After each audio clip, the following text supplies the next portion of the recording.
La mesure est forte mais vise à éviter la propagation du nouveau coronavirus sur le territoire sud-africain. Nous interdisons les voyages des citoyens des pays les plus à risque tels que l'Italie, l'Iran, la Corée du Sud, l'Espagne, l'Allemagne, les États-Unis, le Royaume-Uni et la Chine à partir du 18 mars, a déclaré le président Cyril Ramaphosa lors d'un discours télévisé à l'issue d'un conseil extraordinaire des ministres. Il a aussi annoncé la fermeture des écoles du pays à partir de mercredi avec 2 jours d'avance sur les vacances scolaires de Pâques qui s'achèvent dans 3 semaines et l'interdiction des rassemblements publics de 100 personnes.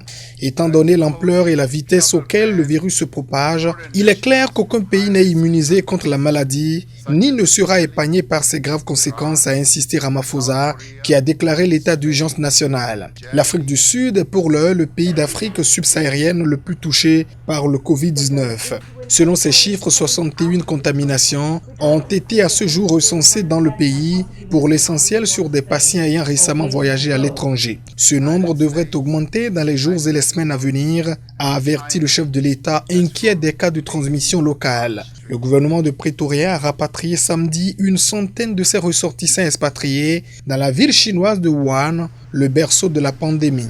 Aucun d'entre eux n'a pour l'heure déclaré la maladie selon les autorités qui leur ont imposé une quarantaine de 3 semaines. L'épidémie de nouveau coronavirus constitue un nouveau coup dur pour l'économie sud-africaine, la plus industrialisée du continent qui vient d'entrer à nouveau en récession. Le président kenyan Uhuru Kenyatta a annoncé ce dimanche la fermeture des écoles du pays à partir de ce lundi, et ce pour 14 jours. Il dit aussi que tous les étrangers entrés sur le territoire ces 14 derniers jours doivent se soumettre à un auto-confinement. Le gouvernement suspend les voyages de toutes les personnes entrant au Kenya en provenance de tout pays où des cas de coronavirus ont été signalés. Seuls les citoyens kenyans et les étrangers disposant d'un permis de séjour valide seront autorisés à entrer, à condition qu'ils se soumettent à un autoconfinement ou qu'ils se rendent dans un centre de quarantaine désigné par le gouvernement.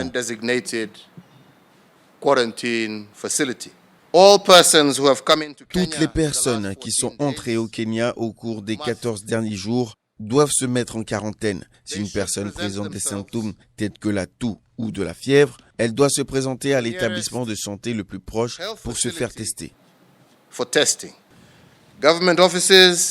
Dans la mesure du possible, les administrations publiques, les entreprises et les sociétés sont encouragées à permettre à leurs employés de travailler à domicile, à l'exception de ceux qui travaillent dans des services vitaux ou essentiels. L'Afrique subsaharienne a jusqu'à présent été nettement moins touchée que le reste de la planète par la pandémie qui a fait plus de 6 000 morts dans le monde, principalement en Chine et en Italie depuis son apparition en décembre. C'est ce qui ressort d'un bilan établi par l'AFP à partir de sources officielles ce dimanche à 13h30 GMT. Mais de plus en plus de pays d'Afrique subsaharienne ont rapporté leur première contamination ces dernières 48 heures. Lors de sa seconde allocution télévisée ce lundi soir, le président français Emmanuel Macron a annoncé des déplacements fortement réduits pour 15 jours au moins pour limiter au maximum les contacts et lutter contre l'expansion du coronavirus en France. Après avoir consulté, écouté les experts, le terrain, et en conscience, j'ai décidé de renforcer encore les mesures pour réduire nos déplacements et nos contacts au strict nécessaire. Dès demain, midi, et pour 15 jours au moins, nos déplacements seront très fortement réduits. Cela signifie que les regroupements extérieurs, les réunions familiales ou amicales ne seront plus permises. Se promener, retrouver ses amis dans le parc, dans la rue, ne sera plus possible. Nous sommes en guerre. Toute l'action du gouvernement et du Parlement doit être désormais tournée vers le combat contre l'épidémie. De jour comme de nuit, rien ne doit nous en divertir. C'est pourquoi j'ai décidé que toutes les réformes en cours seraient suspendues, à commencer par la réforme des retraites. Toute infraction à ces règles sera sanctionnée. Je vous le dis avec beaucoup de solennité ce soir. Écoutons les soignants qui nous disent, si vous voulez nous aider, il faut rester chez vous et limiter les contacts. C'est le plus important. Évidemment, ce soir, je pose des règles nouvelles. Nous posons des interdits, il y aura des contrôles. Mais la meilleure règle, c'est celle qu'en tant que citoyen, vous vous appliquez à vous-même.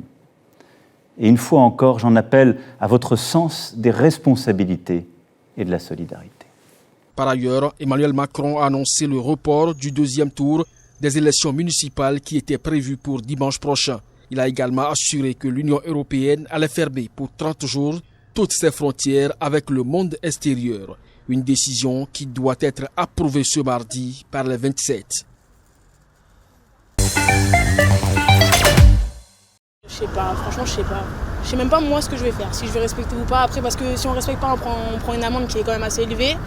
Mais en même temps rester chez soi toute la journée, je me vois pas rester chez moi toute la journée à rien faire quoi. C'est pour les Français, c'est pour nous, parce que on est un peu en désinvolte là, parce qu'on n'a pas l'habitude. On va dire c'est même une première.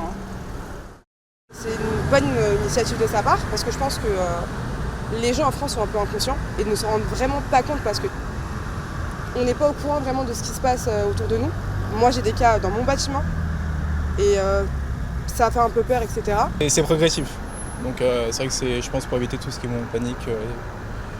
Après ils comptent sur nous pour citoyens pour prendre nos responsabilités tout simplement. Les Belges doivent rester chez eux pour freiner la propagation du coronavirus. Seuls seront autorisés les sorties pour aller chez le médecin, pour l'activité physique et dans quelques commerces essentiels. Il a donc été décidé lors de ce Conseil national de sécurité de prendre des mesures renforcées. Les citoyens sont tenus de rester chez eux afin d'éviter un maximum de contacts en dehors de leurs familles proches, sauf pour se rendre au travail, sauf pour les déplacements indispensables, aller chez le médecin, au magasin d'alimentation, à la poste, à la banque, à la pharmacie, pour prendre de l'essence ou aider des personnes dans le besoin. L'activité en plein air est autorisée et même recommandée, et elle peut s'exercer strictement avec un membre de la famille vivant sous le même toit ou un ami. Il est important de conserver une distance raisonnable entre les individus. Et tous les rassemblements sont interdits. Les entreprises, quelle que soit leur taille, sont tenues d'organiser le télétravail pour toute fonction où c'est possible, sans exception. Pour celles pour qui cette organisation n'est pas possible, le respect de la distanciation sociale sera scrupuleusement respecté. Cette règle est d'application à la fois dans l'exercice du travail et dans le transport organisé par l'employeur. S'il est impossible pour des entreprises de respecter ces obligations, elles doivent fermer.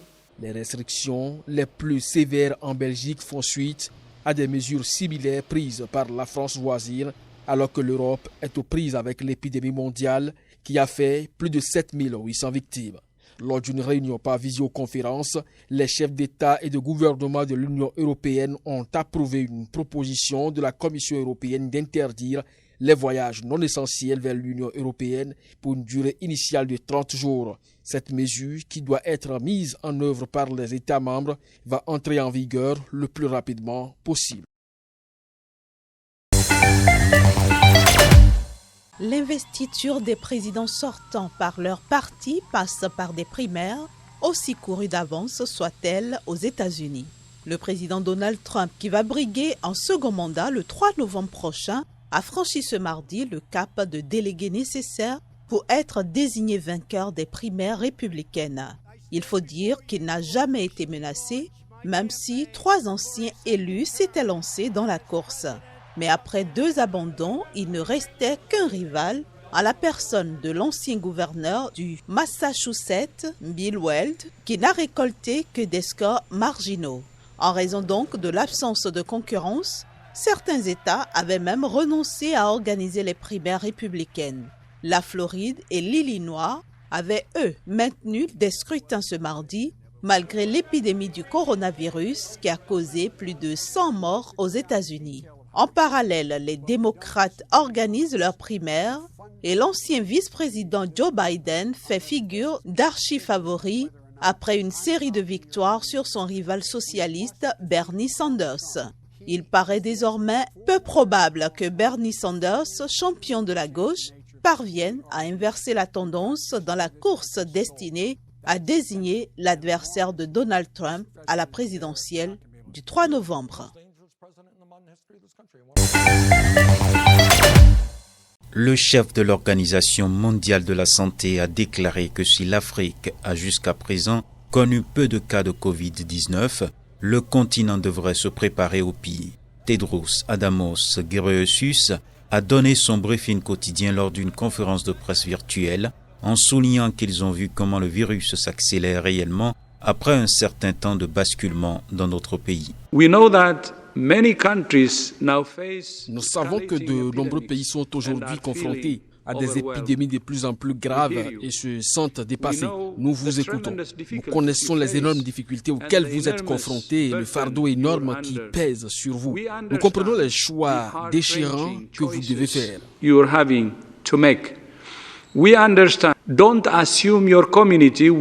Ne supposez pas que votre communauté ne sera pas touchée. Préparez-vous comme si elle allait l'être. Ne présumez pas que vous ne serez pas touché. Préparez-vous comme si vous alliez l'être. Mais il y a de l'espoir. Il y a beaucoup de choses que tous les pays peuvent faire.